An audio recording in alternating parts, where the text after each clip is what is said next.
Universidad Tecnológica de Chihuahua, sede 2025 del Universitario Podcast.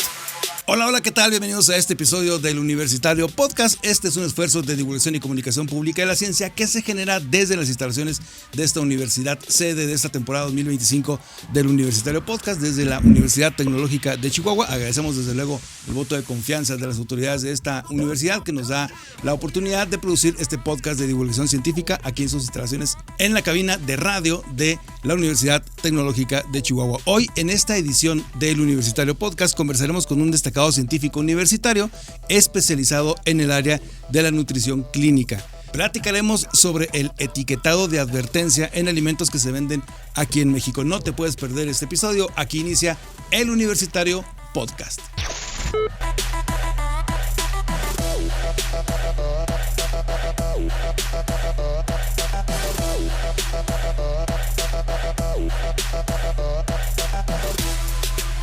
El invitado que nos hace el honor de acompañarnos en este episodio es actualmente profesor investigador de la Universidad Autónoma de Chihuahua en la Facultad de Enfermería y Nutriología. Es miembro del núcleo académico básico de la licenciatura en nutrición, la maestría en nutrición y la maestría en salud del trabajo. Cuenta con diversas publicaciones en revistas de alto impacto a nivel nacional e internacional. Además cuenta con el perfil deseable PRODEP. Es miembro del Sistema Nacional de Investigadores en la Secretaría de Ciencia, Humanidades, Tecnología e Innovación, antes CONACYT. Tiene experiencia como ponente y conferencista a nivel nacional e internacional. Además, desde luego, tiene publicaciones en revistas científicas de alto impacto. Doctor Jorge Acosta, bienvenido al Universitario. Muchas gracias. Es un placer estar aquí compartiendo pues en espacios, ¿no? que se centran en conocimiento científico, pero que va dirigido a la población general. A veces nos centramos mucho en producir conocimiento, pero hay que enfocarnos en este tipo de experiencias que nos permiten bajar este conocimiento a la población. Entonces lo tomo como una gran oportunidad y es un honor estar aquí. No, pues muchísimas gracias que atiendes a la invitación del Universitario Podcast. Este es un proyecto de divulgación y comunicación pública de la ciencia. La misión y sobre todo el objetivo del Universitario es socializar la ciencia, producir este podcast de manera que todos podamos entender y sobre todo comprender temas de interés general como la nutrición en general. Antes de comenzar con temas relacionados con las etiquetas de advertencia que encontramos en alimentos y algunos otros temas que son de nuestro interés, empezamos con una pregunta básica. Doctor Jorge Acosta, ¿por qué te dedicas a la ciencia? Bueno, en realidad el plan original no era ese, dedicarme a la ciencia. Sin embargo, cuando uno, en mi caso, pues fui conociendo un poco más acerca de todo lo que tenía que pasar, ¿no? En cuanto a nivel fisiológico, metabólico, para que nuestro cuerpo funcionara de manera adecuada, fue cuando me empezó a despertar el interés, bueno, y respuestas a preguntas de ¿y por qué? ¿Y eso por qué? ¿Y eso por qué? Entonces, darme cuenta de que cuando uno puede recibir una preparación de posgrado, está listo para contestar este tipo de preguntas por sí mismo, ser capaz de generar conocimiento, fue la parte que a mí me enamoró de la ciencia y decir, quiero todas las herramientas necesarias para poder yo de cierta manera contribuir a conocer mejor cómo funciona todos los procesos de alimentación, de nutrición, para que al final esto pueda ayudarnos a cuidar mejor nuestra salud, ¿no? A nivel individual, porque es algo que me sirve a mí en mi vida personal y también a la hora de atender a mis pacientes o a la hora de realizar algún estudio de investigación, a la hora de que toca dar una ponencia, una conferencia a nivel a población abierta. Entonces creo que tiene muchísimas bondades esto y fue una de las principales razones por las que yo decido entrarle a esta parte de la investigación. A este rollo de la nutrición. Ajá. Excelente. En el Universitario Podcast somos muy inquietos y nos gusta ir paso a pasito con temas científicos que son de interés general y bueno, la mayoría de las veces desconocemos a ciencia cierta conceptos, definiciones, teorías y todo este rollo del ámbito científico. Así que pensamos que más vale preguntar que quedarse con la duda. Vamos a empezar por lo básico. ¿Qué es la nutrición? Bueno, la nutrición es un proceso que se da de manera involuntaria, ¿no? La nutrición comienza cuando nosotros empezamos a masticar el alimento, cuando empieza desde ahí la digestión a través de algunas enzimas que se encuentran en la saliva. Entonces, la nutrición, a diferencia de lo que se utiliza comúnmente, no tiene que ver con procesos de tanto de alimentación, que ese es el término correcto, cómo selecciono los alimentos, cómo se siembran, cómo se preparan, cómo se consumen, todo eso es alimentación. Nutrición ya es todo lo involuntario que pasa en el organismo, o sea, cómo el cuerpo puede aprovechar esos nutrientes que tienen los alimentos para realizar las funciones que tiene que realizar, ¿no? Entonces, cómo se desdoblan, por llamarlo de alguna manera, moléculas complejas hasta llegar a la glucosa, hasta llegar al aminoácido, y cómo eso va y se transporta a través de la sangre, hasta el momento en el que existe pues la excreción, ¿no? del nutriente, ¿no? En las heces. Entonces, todo lo que pasa dentro del organismo y que es involuntario, a eso se refiere todo lo relacionado con nutrición.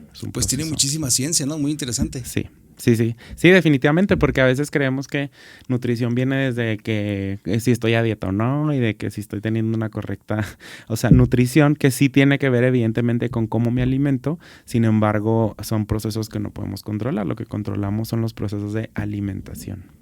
Correcto. Bueno, antes de entrar de lleno con el tema que nos interesa, que es el de los sellos en los productos, tenemos algunas preguntas inquietas y sobre todo algunas definiciones que nos gustaría que nos aportaras aquí en el Universitario Podcast. Empecemos con definir qué es una caloría.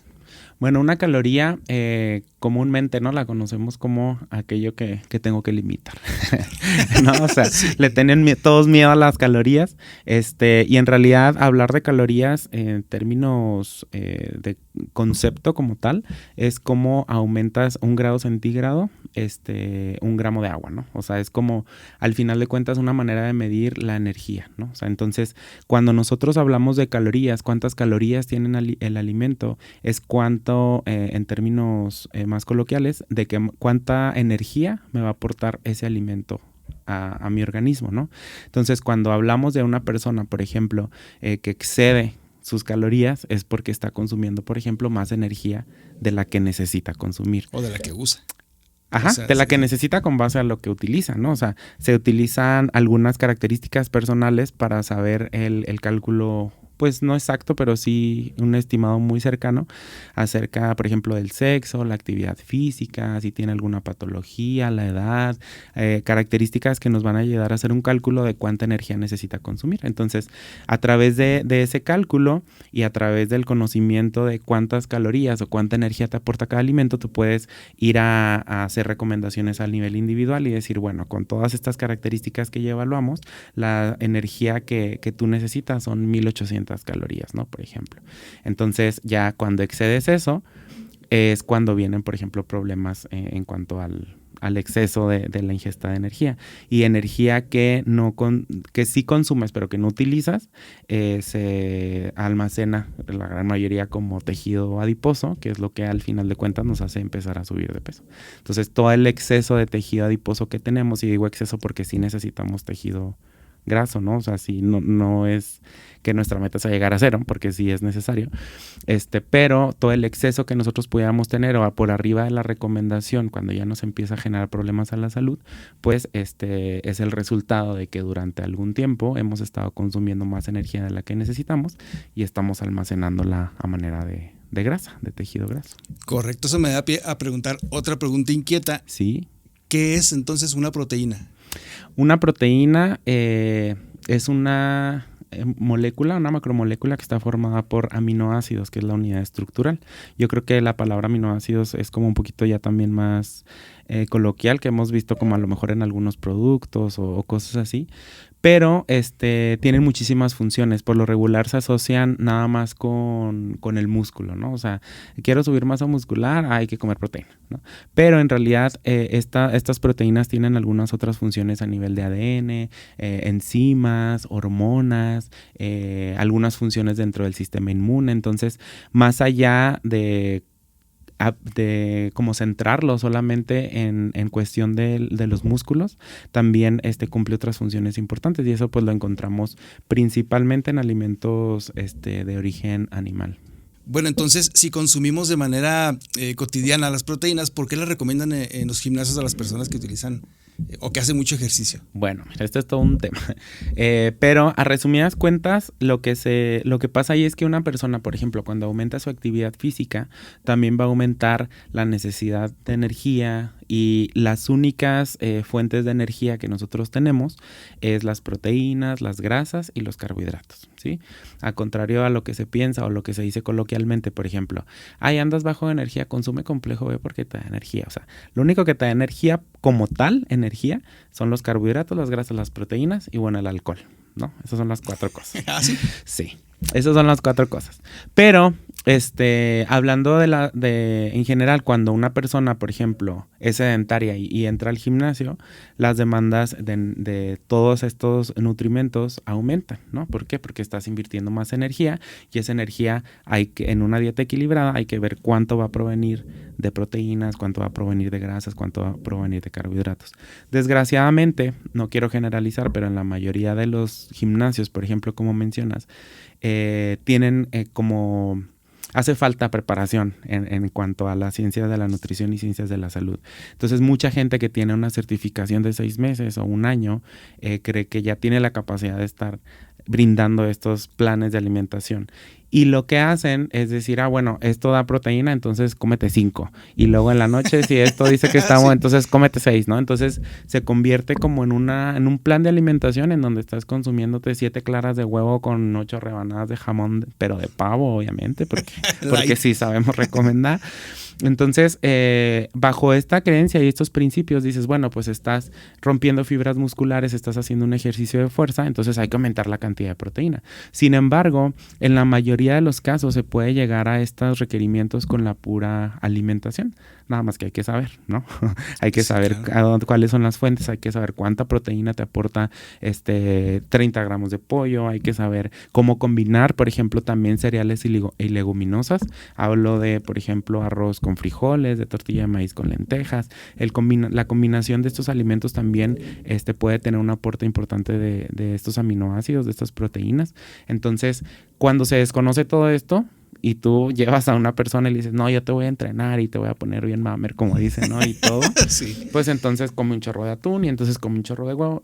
Desgraciadamente, se quedan muy cortos en esta parte de solamente ver las fuentes de proteína y las calorías. En el mejor de los casos, ¿no? Pero ahí se está yendo, a ver, si le estás dando todas esas latas de atún, por ejemplo, ¿cuánto sodio está consumiendo la persona, no? Si le estás recomendando esta proteína de tal marca, ¿cuánto sodio tiene eso, no? O sea, ¿cuántas calorías más le vas a aportar a través de esto? Entonces, desgraciadamente no ocurren estos cálculos y lo que empieza a suceder es que a mediano o a largo plazo es hasta que se empiezan a ver como las consecuencias como estos excesos, ¿no? Porque a corto plazo, pues si la persona empieza a bajar de peso porque está haciendo más ejercicio, ¿no? Está demandando más, está comiendo seguramente más saludable, porque casi siempre cuando las personas acompañan el cambio de estilo de vida por una menos sedentaria, también se preocupan por la alimentación, entonces empiezan a verse más fit, ¿no? Empiezan a bajar de peso y dicen, esto está funcionando. Entonces ve con aquel que lleva a la gente bien padre y que no sé qué, pero nunca preguntan a ver cuál es tu preparación, no tenemos normalizado pedir cédulas que respalde, ¿no? El conocimiento, y yo le voy y le confío mi salud a una persona, porque antes veía que una persona con sobrepeso empezó a ir con él y luego ya se ve muy bien, ¿no? Pero pues la nutrición va muchísimo más allá que eso, entonces creo que estas recomendaciones en parte vienen de la ignorancia, y no lo digo como en un sentido despectivo, sino más bien de que pues son personas que no se han preparado lo suficiente para poder abordar de manera integral a la persona, ¿no? O sea, porque cambiarle el plan de alimentación a alguien no es nada más decir, estás haciendo pesas, más proteína, ¿no? O sea, cómo andamos con el potasio, cómo andamos con la vitamina C, cómo andamos con otros nutrientes que son importantes, ¿no? Entonces, creo que recomendaciones como la que mencionas, pues vienen de eso, ¿no? O sea, un desconocimiento y... es muy común que suceda eso. ¿Y cuáles son las consecuencias, entonces, de esas deficiencias de alimento? ¿Caen en desnutrición? Pudiera ser, o sea, porque hoy se sabe ya que la parte esta de la doble carga de la malnutrición, o sea, hay muchas personas ya en México que, por ejemplo, tienen sobrepeso, obesidad, que tú dices, bueno, pues comen muchísimo, y antes no se asociaba a una persona con sobrepeso, obesidad con una persona desnutrida.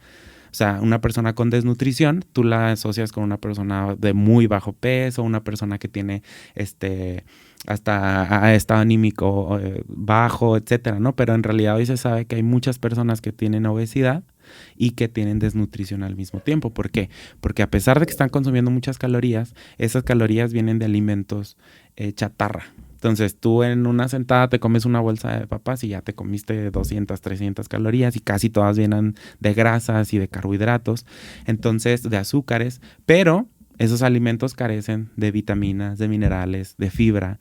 Entonces vas excediendo tu ingesta de calorías, decíamos hace un momento, vas aumentando más tejido adiposo, vas subiendo de peso. En ese proceso seguramente también vas perdiendo masa muscular, pero pues no se nota tanto porque estás subiendo de peso.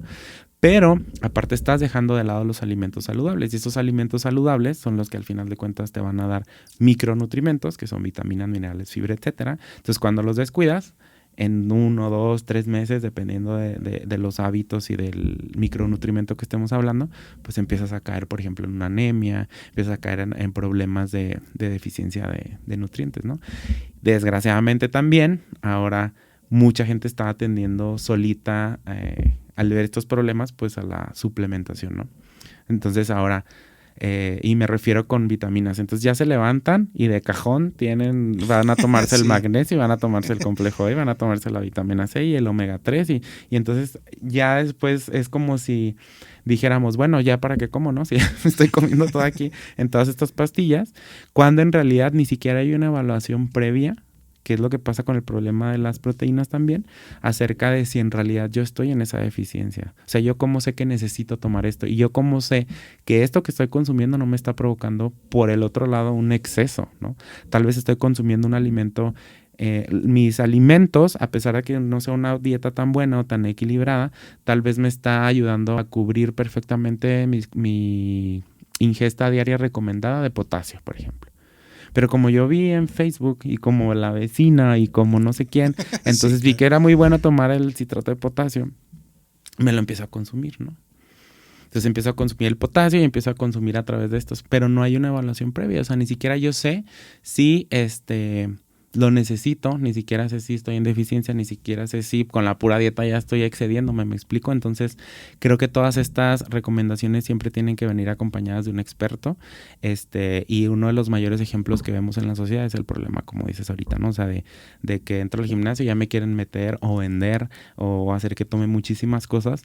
Y el último aspecto en el que se fijan esas personas, pues es en la salud del individuo, ¿no? O sea, al final de cuentas ahí sí se convierten en clientes, a diferencia de un profesional de la salud que son pacientes, ¿no? Que hay un mundo de diferencia, la perspectiva en cómo abordas al sujeto.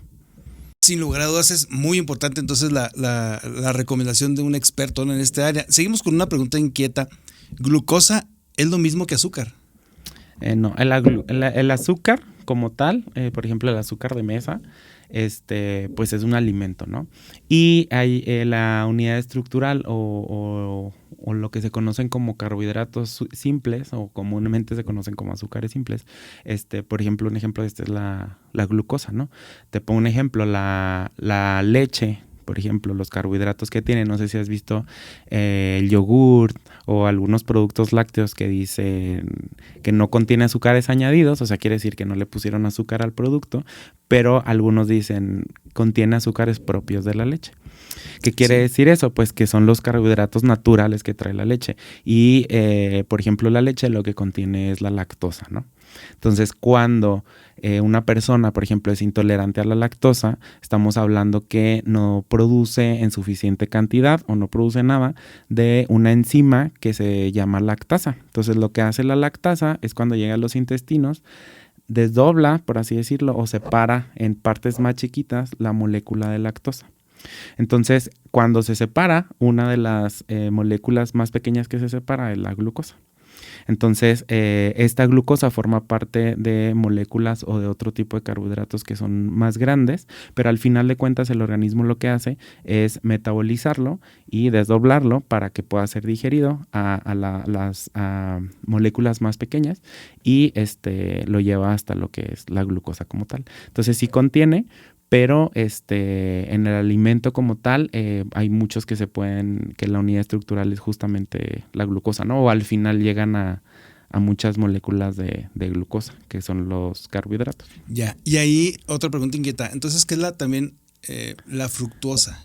Bueno, la fructosa es otro tipo, así como la lactosa de la leche. Los azúcares que contiene o los carbohidratos que contienen las frutas se conoce como fructosa, que al final de cuentas también cuando se metaboliza, ¿sí? O cuando se digiere, llega a esta parte de la glucosa. Hay alimentos que regulen el nivel de azúcar en la sangre. No como tal de que yo tenga, por ejemplo, bueno, se puede ver de dos sentidos. Uno, si yo ahorita, por ejemplo, tengo un pico de glucosa y traigo la glucosa en 130, ¿no? Que es alto. No es de que yo me vaya a consumir un alimento y se me vaya a bajar la glucosa. Regularmente cuando una persona tiene este tipo de problemas puede ser, por ejemplo, porque no está produciendo de manera correcta o en cantidad suficiente la insulina. Que la insulina es una hormona producida por el páncreas que se encarga de la glucosa que está en el torrente sanguíneo, meterlo a la célula para que la célula lo pueda aprovechar. Entonces, en una persona con diabetes, por ejemplo, esta insulina no funciona de manera correcta, entonces la glucosa en lugar de entrar a la célula se queda en la sangre y es cuando decimos traigo, bueno, Sí. más coloquialmente el azúcar alta, ¿no? Pero ya sabemos que no es azúcar, es glucosa. Pero, bueno, esa es una. Entonces no me va a comer un alimento y de repente se me bajó. Ahí hay que acudir a, por ejemplo, tratamientos farmacológicos o dependiendo el caso. Pero lo que sí es cierto también es que antes de consumirla, cuando acompañamos nosotros los alimentos con alimentos ricos en fibra, esto puede ayudar a que se mejore, sobre todo esta parte de la absorción de la glucosa, ¿no? Eso sí, pero antes de que esté en la sangre. O sea, la fibra sí ayuda mucho a regular la absorción de la glucosa.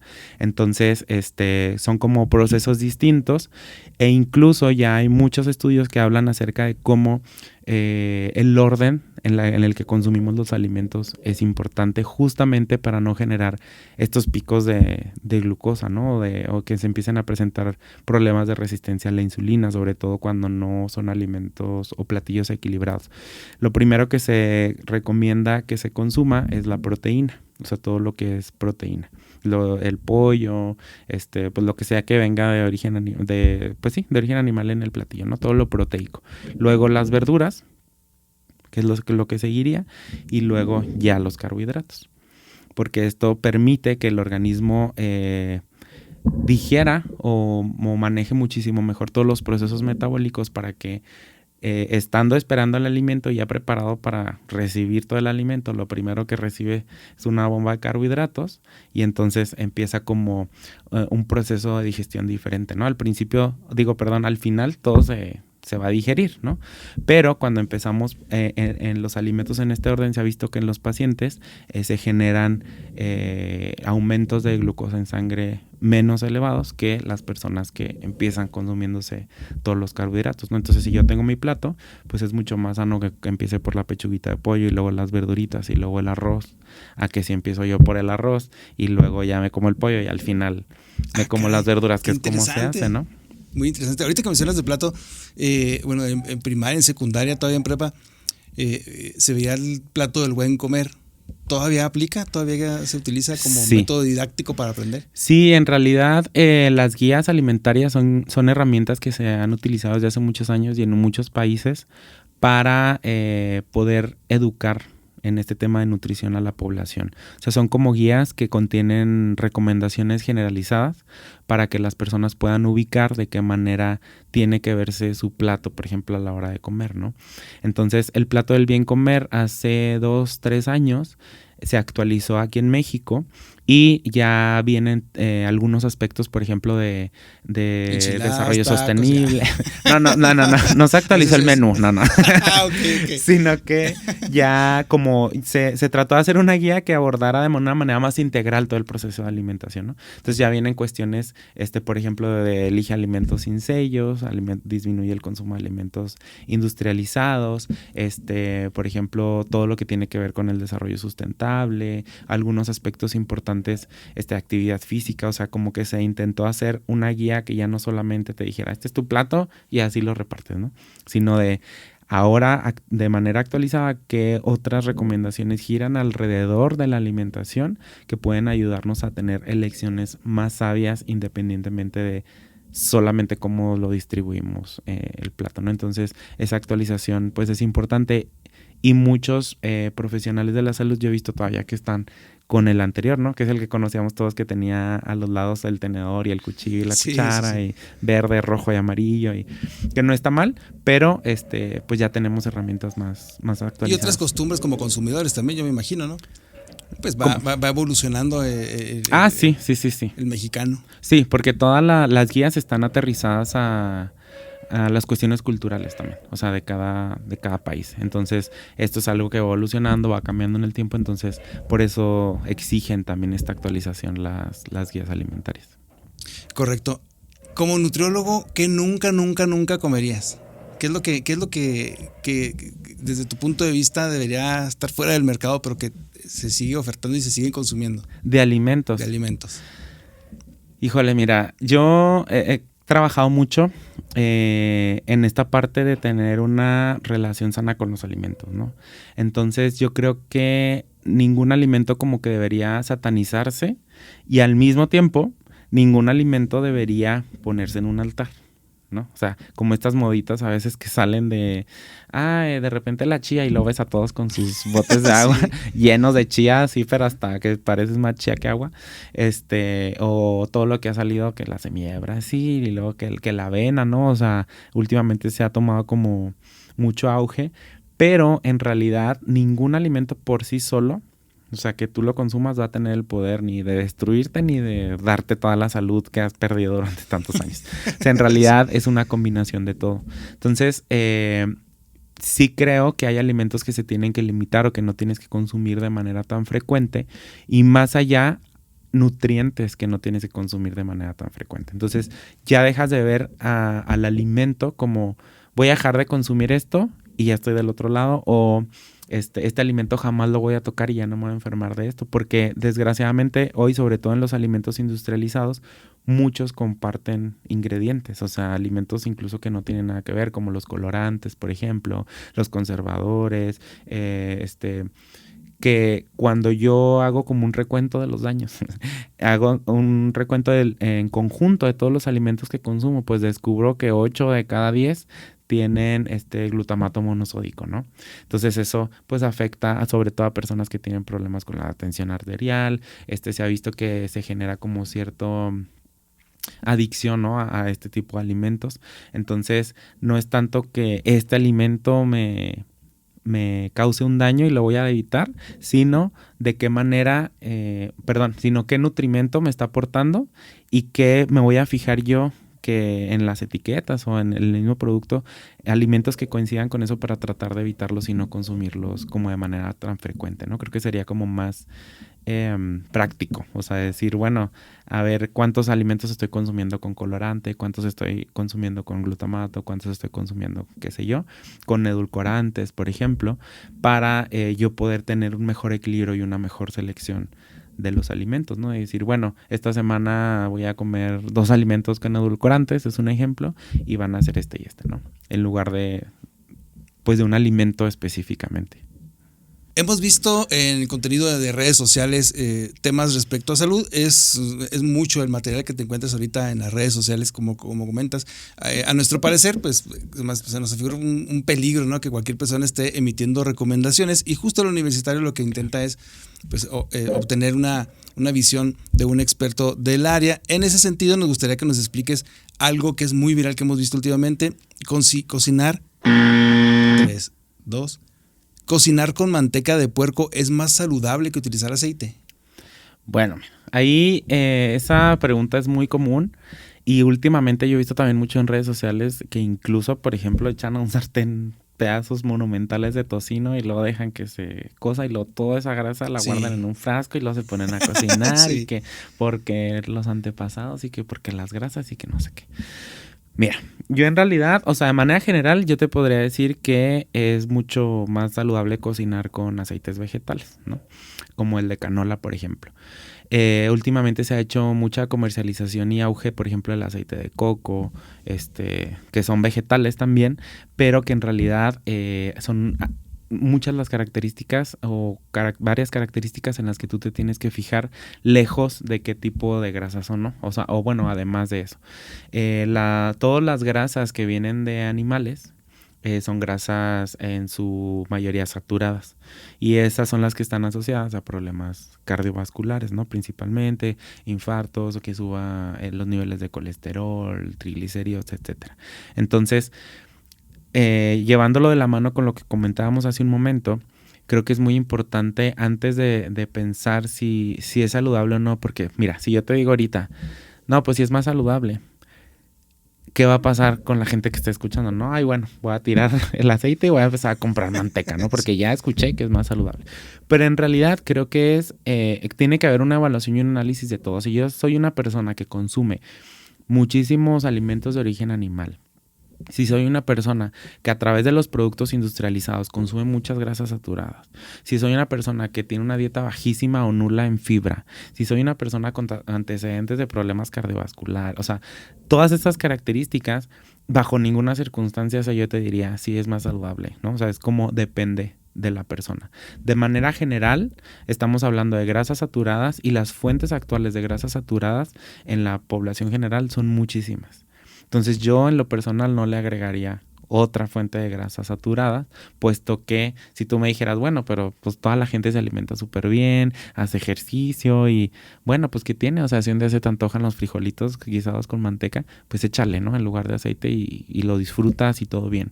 Pero desgraciadamente actualmente hay muchas fuentes de grasas saturadas que sí creo que el hecho de empezar a cambiar estos hábitos, por ejemplo, cambiar el aceite vegetal por una manteca, sí todavía contribuiría al exceso que ya está la mayoría de la población cayendo de este tipo de alimentos, ¿no? O sea, porque comemos menos de lo que tenemos que comer y comemos más de lo que no. Y no hablo de eliminar alimentos, sino en cuanto a proporción. Tendríamos que consumir menos carne y tendríamos que comer más vegetales, pero comemos muy poquitos vegetales, en el mejor de los casos, porque a veces ni se consumen, y comemos muchísimos alimentos de origen animal. Y todavía los capeamos, y todavía los freímos, y todavía, entonces, yo no me atrevería a emitir como una recomendación, independientemente de los estudios bromatológicos o en cuanto a la composición del alimento como tal.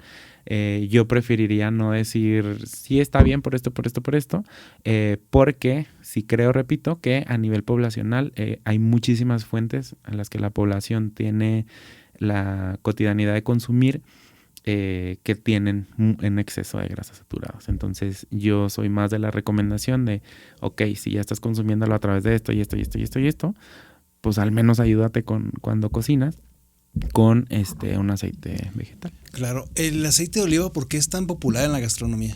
Bueno, el aceite de oliva tiene propiedades benéficas porque son al contrario, o sea, son grasas insaturadas, ¿no? Son grasas que pueden contribuir a mejorar la salud cardiovascular.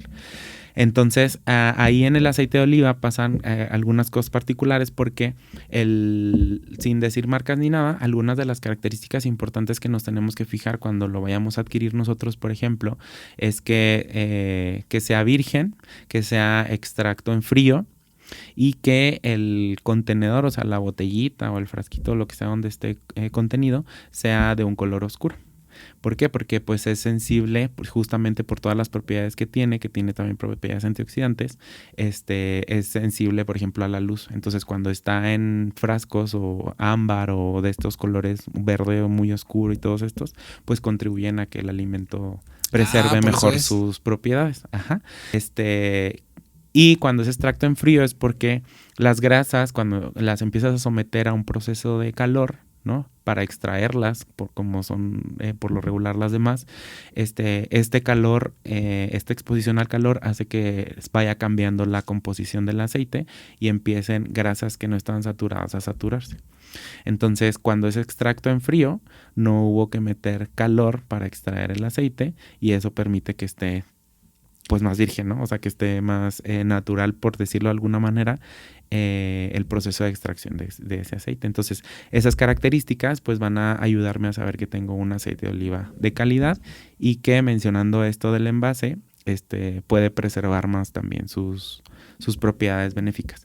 Y entonces, por lo mismo, la recomendación ahí es que en lo mejor que lo puedes utilizar tú es como, por ejemplo, en lugar de aderezo, utilices aceite de oliva en una ensalada en lugar que sea para cocinar, porque pues al final de cuentas lo vas a calentar, a someter a calor en el sartén. Entonces no es que te haga daño y no es que tú vayas a cocinarte un huevito y le echas aceite de oliva y ya te va a hacer daño, porque no, pero pues yo digo, si ya tiene todas esas propiedades desde la extracción, pues aprovéchalas, manténlas así y entonces consúmelo frío en una ensalada o consúmelo en una vinagreta o algo que no tengas que someter calor, pues para que lo aproveches al máximo, ¿no? Y dejar la cocina para otros alimentos que son otros aceites, que son un poquito más resistentes al calor, como por ejemplo el de canola o el de soya, ¿no? O sea, que puedes utilizar tú ya para cocinar como tal. Los puedes someter a temperaturas más altas esos. Sí, o sea, lo puedes utilizar para cocinar y tardan más como en cambiar las propiedades que tiene. Pues muy interesante. Otra de las cosas que hemos escuchado mucho en redes sociales es realizar 5 comidas en lugar de 3. ¿Cuál es tu opinión al respecto? Bueno, mi opinión es que esas recomendaciones pues ya están obsoletas porque en realidad, bueno, lo primero que tenemos que fijarnos nosotros en un paciente cuando hacemos la evaluación nutricional y hacer las recomendaciones es fijarnos en el estilo de vida del paciente, ¿no? O sea, sí se trata de que no haya periodos largos de ayuno, pero no se trata de decirle que si no come 5 veces ya su metabolismo no va a funcionar, ahí se va a enfermar y todo, ¿no? O sea, hay personas, por ejemplo, que toda su vida no han estado acostumbradas a desayunar. Entonces no le vas a decir, no, es que es importante desayunar, así que te vas a comer el omelette con frijoles y 2 tortillas y un licuado de plátano. O sea, no, sí. No se puede así, ¿no? Entonces, sí. Si lo que se quiere es disminuir los periodos de ayuno y más, sobre todo si la persona tiene algún tipo de patología, algún padecimiento, diabetes, qué sé yo, pues a lo mejor sí vamos a tratar de incluirle algún refrigerio, ¿no? Algún carbohidrato complejo y una frutita, una verdura, qué sé yo, dependiendo. El caso es que no es necesario que se hagan las 5 comidas. Antes se tenía mucho ese mito de desayuno, comida y cena y 2 colaciones. Y hay personas que es que no me da tiempo en el trabajo y pues ni modo, pues qué te digo, ¿no? O sea, en realidad lo que tenemos que fijarnos es que en todo el día, desde el primer hasta el último alimento que consume la persona, logremos cubrir sus necesidades nutricionales. Eso es el primer objetivo. Entonces yo voy a tratar de que si la persona hace nada más 3 comidas, está bien, vamos a equilibrárselas para que en esas 3 comidas consuma toda la fibra que tiene que consumir o consuma todas las proteínas que tiene que consumir. Entonces no es necesario ni obligatorio que tengan que ser 5 tiempos de comida al día, pero sí es necesario que nos aseguremos que en los tiempos en los que está alimentándose el individuo logre cubrir el 100% de sus necesidades nutrimentales, ¿no? Puede ser con refrigerio, sí, como estrategia que se adapta a su estilo de vida, o si es una persona, por ejemplo, que dices que tengo mucha ansiedad, es que siempre tengo que estar comiendo, bueno, pues nos pueden funcionar 5 hasta 6 comidas si tú quieres. Pero esas 6 si se convierten en 3 comidas o 2 fuertes y una colación o qué sé yo, dependiendo del estilo de vida, en todas lo que sí tiene que predominar es que yo me asegure que el individuo está consumiendo todos los nutrimentos que necesita consumir en todo el día para mantener la salud. Pues sin lugar a dudas es muy interesante y tiene mucha ciencia la nutrición. Tal vez a veces pensamos que es pues algo sencillo, pero no, en realidad no. Si analizamos la etiqueta de los alimentos, generalmente enlistan ahí los números, los ingredientes. Entre más ingredientes, más daño causa o no necesariamente. No necesariamente, dependiendo los ingredientes, o sea, dependiendo qué es lo que tenga. Lo que sí nos podemos fijar nosotros en las etiquetas es en el orden que tienen los ingredientes, ¿no? Hay que recordar que el que está enlistado primero dice ingredientes, 2 puntos. El primero que está es el que más tiene. Entonces, si yo veo ingredientes y dice azúcar de mesa, eso es lo que más tiene. Aunque después diga avena, aunque después diga chía, aunque después diga linaza, nopal, lo que sea, lo que viene al principio es lo que tiene más. Entonces, es diferente un producto, por ejemplo, que tenga harina de avena y que tenga cacahuate y lo al último azúcar, que a pesar de que va a tener azúcar igual que otro producto, si el otro producto lo tiene primero, pues voy a irme por el otro que seguramente tiene muchísimo menos cantidad de azúcar porque viene hasta el final de la lista, ¿no? Entonces, es relativo el número de ingredientes, pero sí el orden es importante. O sea, fijarnos en que lo que aparece primero es lo que más tiene y así se va. Por eso casi siempre al final hasta el final viene el sodio, vienen los colorantes, porque se utilizan cantidades demasiado, es un gramaje bastante chiquito en comparación con todos los demás ingredientes y por eso vienen al último. Pero pues en esos ingredientes, los colorantes y todo, pues esas cantidades también te hacen daño, ¿no? O sea, pero es como para hacer alusión a que va de mayor a menor. Muy interesante.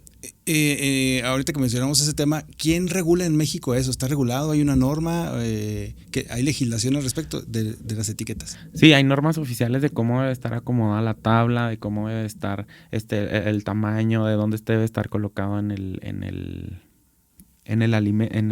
producto, pues, o sea, cómo debe estar, qué tiene que reportar el alimento.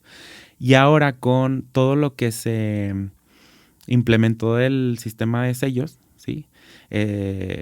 Pues más, ¿no? O sea, ahora toda la industria está enfocada o está obligada más bien a declarar sus productos cuando caen en algún exceso de lo que conocemos como nutrimentos críticos, ¿no? Que son pues los sellos que aparecen en los alimentos. ¿Cuál es el objetivo principal de implementar estos sellos? Mira, ahorita que estábamos hablando pues de todas estas normas, ¿no? Que existen a nivel de políticas de salud, la norma 051 es la que se encarga de pues regular todo el uso de estos sellos. Si bien es cierto que va encaminada a mejorar la salud de la población, uno de los objetivos principales es informar al consumidor qué es lo que está comiendo, ¿no? O sea, de los alimentos. ¿Qué pasaba antes? Que yo veía unos churritos que tenían un nopal y yo ya creía que eso era muy saludable y los prefería por encima de otros. Cuando vienen estos sellos, me doy cuenta que esos churritos tienen 3 sellos de 5, o sea, no son tan saludables como parecía en cuanto a la mercadotecnia, ¿no? Porque le ponen un nopal o le ponen una figura muy atlética con una cinta de medir o le ponen qué sé yo, cuando en realidad es publicidad engañosa. Entonces lo que vienen a hacer los sellos es informar al consumidor que es un alimento que está desproporcionado. Lo que se conocen como alimentos, nutrientes críticos dentro de estos sellos, pues son las grasas trans, las grasas saturadas, las calorías, ¿sí? Que es como excesos, el exceso de azúcares, y tiene también 2 tiras, que son las de exceso de cafeína y contiene edulcorantes, ¿no? O sea, si se han utilizado este tipo de químicos dentro del producto, se tienen que declarar. Entonces, hay mucha gente que empezó a decir, bueno, a mí me vale. Yo, aunque tenga todos los sellos, no me van a hacer que deje de comer este alimento, ¿no? Pero en realidad, pues el objetivo no es imponer qué vas a comer o no. O sea, el objetivo es que tú tengas la información necesaria para tomar decisiones informadas y si a pesar de eso tú decides seguir consumiendo eso, ya la responsabilidad cae en ti. Ya no cae porque una empresa te está engañando, ya no está porque el gobierno está permitiendo que haya publicidad engañosa, ya no, o sea, es porque tú ya sabes, aquí está todo, yo estoy obligando a todos a que te digan qué va a pasar o por qué está este alimento mal, pero si tú decides seguirlo comiendo, pues entonces ya es responsabilidad totalmente tuya, ¿no? Entonces, ¿a quién le beneficia más esto? A personas que sí se quieren cuidar. A personas que les interesa más su salud, a personas que quieren estar informadas y tomar mejores decisiones, ¿no? Porque antes pues no era un sistema de sellos, pero sí era una forma de informar qué tenían. Eran como tipo rectangulitos que nadie les entendía, que tenías que saber un chorro de cosas de nutrición, que tenías que saber multiplicar y tenías que, o sea, que dejaba por fuera mucha población. O sea, la mayoría de la población decía, pues, ¿qué está pasando? Y ahora con los sellos, pues, son fáciles de identificar. Ya sé que con que esté un rombo ahí negro, algo está pasando con ese producto y entonces eso ha hecho también que hasta, por ejemplo, los niños se involucren en esto, ¿no? O sea, tengo pacientes que me dicen, oye, es que lleva mi niño en el súper y me dice, ay, ¿por qué llevamos si este tiene sellos o cuántos sellos tiene o que no sé qué? Entonces, esto es justamente para que los individuos pues tengan mayor información sobre qué es lo que están consumiendo y en el mejor de los casos cambien sus patrones de consumo, o sea, disminuyan la cantidad de alimentos industrializados, ¿no? Y pasa mucho, o sea, estos comentarios de, pues entonces ahora qué voy a comer si todo tiene sellos, ¿no? O sea, yo todo lo que hay, ahí tiene sellos. Entonces ahí es llevarnos a la reflexión de pensar, bueno, ¿y en qué momento te permitiste cambiar ¿En qué momento permitiste que tu alimentación estuviera conformada casi en su totalidad, por alimentos industrializados? O sea, cuando tú vas a pagar en el súper, checa el carrito y cuántos alimentos industrializados tienes ahí, ¿no? O sea, y cuántos alimentos frescos tienes, ¿no? O sea, porque en lugar de comprar las verduras, agarrarlas de ahí donde están los alimentos frescos, mejor prefiero todo en lata, mejor que sí. O sea, puede de cierta forma ahorrarnos un poco de tiempo, o pueden parecer más prácticos, pero al final del día, el costo de esa practicidad, ¿sí? Pues es mucha, porque estamos nosotros desperdiciando pues nuestra salud, estamos poniendo en riesgo nuestra salud. Entonces a veces por ganarnos unos minutos o simplemente porque se me hace más fácil y no le veo nada de malo, empiezo poco a poco a cambiar y a cambiar. Cuando ya menos pienso, ya todos los alimentos tienen sellos. Entonces dices, pues entonces ¿qué voy a comer? Pues lo que tuviste que haber comido desde el principio, ¿no? Antes de tomar esas decisiones. Exacto. ¿Cuántos tipos de sellos hay? Son nada más los rombos y las tiras, ¿no? Y entonces lo de los sellos te indican el exceso de sodio, grasas saturadas, grasas trans, calorías y azúcares. Y las tiras te dicen cuando un alimento contiene cafeína y cuando un alimento contiene edulcorantes. Y estas tiras principalmente lo que buscan es proteger sobre todo, bueno, informar a la población general, pero también informar sobre que no es recomendado el consumo en niños. Porque todavía hay evidencia pues que sugiere, ¿no?, que pueda haber algún daño, sobre todo porque son personas, individuos que están todavía en desarrollo y maduración de muchos órganos, sistemas, etcétera, dependiendo de la etapa, y pues no se deben de consumir. Entonces, yo la otra vez platicaba con mis estudiantes, o sea, porque incluso muchos estudiantes dicen, eso ni sirve y que no sé qué, ¿no? Pero en realidad yo les digo, bueno, no puede ser que nosotros como población estemos desacreditando tanto una política pública que está trabajada desde hace muchísimos años, ¿sí? Porque no fue de que se les ocurrió una semana antes, o sea, fueron años los que se estuvieron trabajando en generar evidencia. Hace muchísimos más años ya está presente en otros países como en Chile, o sea, en países de Sudamérica, y que no puede ser que tenga todos esos antecedentes y luego que nosotros cuando nos lo presenten digamos no sirve para nada. Y los más azorrillados, por decirlo de alguna manera, sí, era la industria. La industria estaba asustadísima, o sea, estaba de que voy a meter este amparo y luego empezaron a hacer campañas de desprestigio y que mucha gente se va a quedar sin empleo y vamos en contra de estas, ¿no? ¿Y por qué? Sí. Pues porque ellos sabían precisamente que iba a cambiar, iba a tener un impacto en los patrones de consumo de la población. Y la población misma era la que le tenía muy poquita fe, ¿no? Pero pues justamente viene de este desconocimiento, ¿no? O sea, decimos, ay, ¿ya para qué le ponen eso? Ay, mi osito Bimbo. Ay, la generación que crecimos con el tigre, no sé. O sea, sí, pues es como más nostalgia y más cultural, pero en realidad no se sabe todo el trasfondo que hay detrás, ¿no? Entonces les digo, imagínense, si la industria no hallaba ni qué hacer, 2 años casi duraron peleando y que esto sí, que esto no y que no puede ser que nosotros lo estemos desacreditando como población.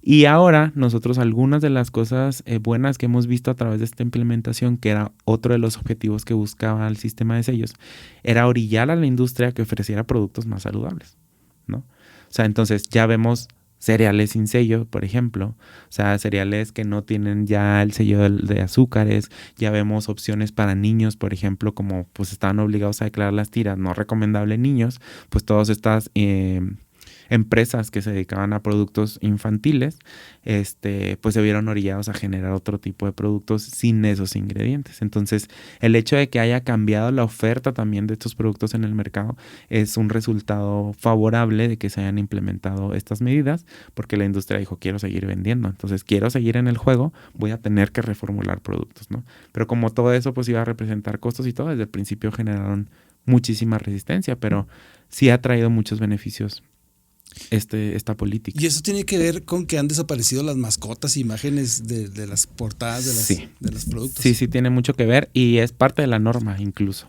porque si un producto tiene sellos o leyendas, ese es el término correcto de las tiras, o sea, si tiene sellos o leyendas no puede tener ninguna figura. Entonces, ¿por qué? Porque hay muchos estudios también que han demostrado cómo el poner, que ese era el objetivo, ¿no?, principal de la industria, cómo poner estos personajes animados mejora la aceptación y la elección de estos alimentos por encima de los otros, ¿no? Entonces, se reforzaba en la televisión y se reforzaba en la cajita y se reforzaba todavía los que traían un juguetito adentro. Entonces, los mismos niños eran de que quiero eso, ¿no? Y quiero. Entonces, el hecho de que se quitaran, pues era como para dejar de tener esta influencia a nivel psicológico de mercadotecnia, puesto que eran alimentos que estaban desequilibrados porque eran acreedores a un sello. Entonces, la norma dice, o sea, todos los alimentos que tengan algún tipo de sello o leyenda no pueden contener ninguna figura animada. Entonces, pues se fueron, porque todos tenían, ¿no? Mínimo exceso de, Sí. de azúcares, por ejemplo, y de sodio y de calorías principalmente. Sobre todo cereales de caja y todas estas cosas. Bueno, doctor Jorge Acosta, y para este 2025, ¿qué viene para ti como investigador? Bueno, mira, ahorita voy, este viernes que pasó, entregué mi primer informe anual del postdoctorado. Estoy ahorita haciendo una estancia postdoctoral en el Instituto Nacional de Salud Pública. Me falta otro añito más. Ahorita estoy en proyectos, ya mi línea de investigación y de lo que se trata el cuerpo académico que ya tengo ahí con dos investigadoras más de la universidad, es acerca de las exposiciones ambientales y las enfermedades no transmisibles.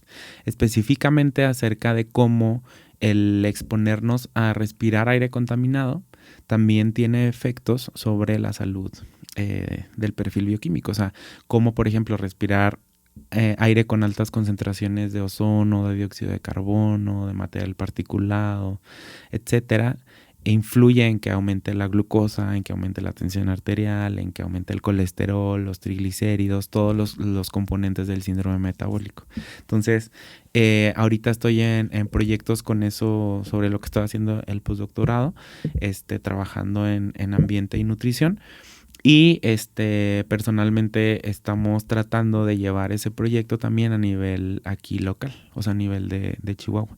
Hemos estado trabajando en propuestas acerca de cómo podríamos nosotros generar evidencia acerca de eso, porque los proyectos en los que estoy son en Ciudad de México, en Cuernavaca, donde está el instituto, pero no tenemos ningún antecedente aquí en nuestro estado.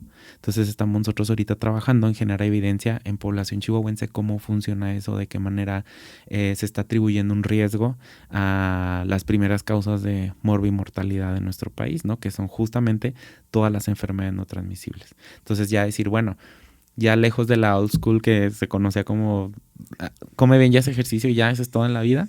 O sea, que nuevas exposiciones en las últimas décadas se han generado producto de los cambios enormes que ha habido en el estilo de vida y cómo esto también nos está enfermando y se ha logrado asociar, porque no es algo tampoco que nos estemos sacando de la manga, obviamente, ya tiene décadas estudiándose en China, en Estados Unidos, en Europa, como el hecho de que cada vez la calidad del aire sea menor también está contribuyendo a que aumenten los infartos, a que aumenten los problemas cerebrovasculares, los accidentes cerebrovasculares, los problemas cardíacos, etcétera. Entonces queremos como aterrizar todo ese conocimiento para generar evidencia ya aquí a nivel local. Entonces estamos en eso y pues trabajando, ¿no? También en promocionarnos ya en el SNI. En 2 añitos hay que participar otra vez para subir. Entonces pues hemos trabajado mucho en esto sin dejar obviamente la docencia, de compartir como esto con las nuevas generaciones. A mí me parece muy importante que empecemos a introducir en nuestra consulta, por ejemplo, nosotros como profesionales de la salud y nutrición, que empecemos a meter estas recomendaciones en nuestra consulta, ¿no? Que ya no se quede nada más en esto sí comes y esto no. O sea, cómo almacenas los alimentos, cómo elegirlos mejor, promover el consumo local, cómo los patrones dietéticos que tenemos ya está afectando. O sea, el cómo como yo, el que coma más carne de la que tenga que consumir, cómo está haciendo que haya más erosión de los suelos, que haya, que se empiecen a ir los mantos acuíferos, ¿sí? O sea, cómo todo está conectado. Entonces, en realidad, cuando somos conscientes de que no podemos separarnos del mundo y de todo lo demás y que cada decisión que tomamos afecta, como en todo, en la nutrición no es la excepción. Entonces, los patrones alimentarios que tenemos actualmente están afectando mucho a que cada vez vivamos en un planeta más enfermo. Y entonces, como siempre digo, no podemos considerar que podemos ser personas sanas si estamos viviendo en un planeta enfermo, ¿no? Entonces, el hecho de que yo esté comiendo mal y me esté enfermando a mí mismo, está enfermando también mi entorno. Entonces, creo que es muy importante también ahora el esfuerzo que se ha estado haciendo por parte de la universidad en cuanto a este lema de este año de sin desperdicios de alimentos, porque justamente esto lo que hace es hacernos conscientes de qué estamos consumiendo, cómo estamos consumiendo, porque nos lo comamos o no y al final de cuentas se desperdicia en nuestra casa, por ejemplo, ya lo demandé al mercado. Ya tuvo un costo de producción, ¿no? Ya tuvo una huella ambiental. Entonces, el mercado nos va a dar lo que demandemos nosotros. Y estamos demandando en exceso cosas que no deberíamos. Entonces, como todo esto al final de cuentas afecta, y una de las grandes consecuencias, pues, es que el aire cada vez esté también de menor calidad, y cómo eso nos está afectando en las enfermedades que antes se creían que eran propias o consecuencias solamente de no hacer ejercicio y de comer mal, ¿no? Entonces esos son proyectos que estamos trabajando ahorita. Pues está muy, muy, muy interesante, doctor Jorge Acosta. Estamos ya en la recta final de esta edición del Universitario Podcast. Antes de despedirnos, ¿cómo invitarías a nuestra audiencia a interesarse por la ciencia? Bueno, yo creo que una parte muy importante es empezar a analizar que todas las recomendaciones que nosotros hoy vemos como muy coloquiales, ¿no? O sea, que son a nivel poblacional, consume 2 litros de agua. Come frutas y verduras. O por ejemplo, la campaña que estuvo del 5 al día, ¿no? Que era una manita así como de colores, sí, que hacía 3 verduras y 2 frutas. Como todas esas recomendaciones que se pueden ver ya como muy simples o que ya todo el mundo conoce, es interesante a veces profundizar en ellas y decir por qué, ¿no? O sea, ¿por qué 5 al día? O sea, ¿qué me va a servir que consuma 5? O esos 2 litros de agua, ¿por qué? ¿Por qué no 1.5? ¿Por qué no 3? ¿No? O sea, ¿qué pasa? Entonces, cuando nos empezamos a profundizar más en recomendaciones que aparentemente son muy simples, nos damos cuenta de toda la ciencia que tuvo que haber, todos los años de investigación que tuvo que haber detrás para poder aterrizar en esas recomendaciones simples, entre comillas. Entonces, ¿qué fue lo que a mí me pasó? Cuando empiezas a introducirte en esto, dices, canijo, ¿y por qué? Bueno, entonces, si esto tiene un impacto aquí, pues entonces creo que también debe tener acá. Y entonces ya te empiezas a meter en otro tema y empiezas... Entonces creo que siempre el interesarnos por cómo funcionan las cosas y cómo estamos tomando nuestras decisiones y por qué existen esas recomendaciones en salud, creo que al final del día sí va a lograr que nos vayamos acercando a la ciencia desde nuestra trinchera, ¿no? Como dicen, o sea, a lo mejor no me voy a poner a hacer investigación, porque estoy en la prepa, o a lo mejor porque estudio otra cosa que nada que ver, pero independientemente de lo que sea, creo que es algo que nos compete a todos, porque hagamos lo que hagamos, nos dediquemos a lo que nos dediquemos, tenemos que comer todos los días, ¿no? Entonces, las decisiones de cómo nos alimentamos y de cómo nos nutrimos es algo que tenemos que implementar todos los días, varias veces al día. Entonces, creo que vale la pena sumergirnos como en esta parte de qué lo está sustentando, ¿no? Y esto también nos ayudaría a descartar en cierta forma toda la información falsa que hay, ¿no? No nada más que vea un video que está editado bien padre y entonces ya le haga caso, ¿no? Sí. O vea una persona que se vea bien fit y ya por eso crea que eso también me va a servir a mí lo que comes. A ver, dime qué comes y ya lo que... Espérate, o sea, hay un mundo que hay que explorar. Tiene mucha ciencia. ¿no? Exactamente, entonces...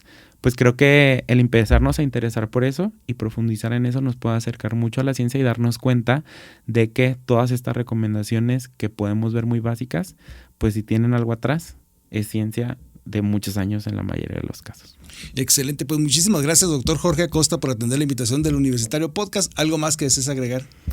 No, pues nada más que... siempre tengamos presente que la salud pues es lo más importante que tenemos, que sin salud no podemos disfrutar de nada más y que no hay nada en realidad que alcance para comprarla. Entonces valórenla y que cuiden mucho en manos de quien la pone. O sea, siempre se preocupen porque sean personas preparadas, que sean profesionales de la salud, porque es algo que en muchos casos cuando se nos va ya no hay manera de recuperarla. Entonces creo que sí vale la pena poner en duda a las personas que nos están haciendo recomendaciones, preguntarnos más allá y pues tratar de ir siempre con profesionales de la salud. Excelente, pues muchísimas gracias, doctor Jorge Acosta, que nos acompañó aquí en el Universitario Podcast, ciencia, tecnología e innovación que se genera en todas y cada una de las universidades públicas y privadas del estado de Chihuahua, en el portal eluniversitario.com.mx. Por su atención y compañía, muchísimas gracias y no se les olvide que todo tiene su ciencia.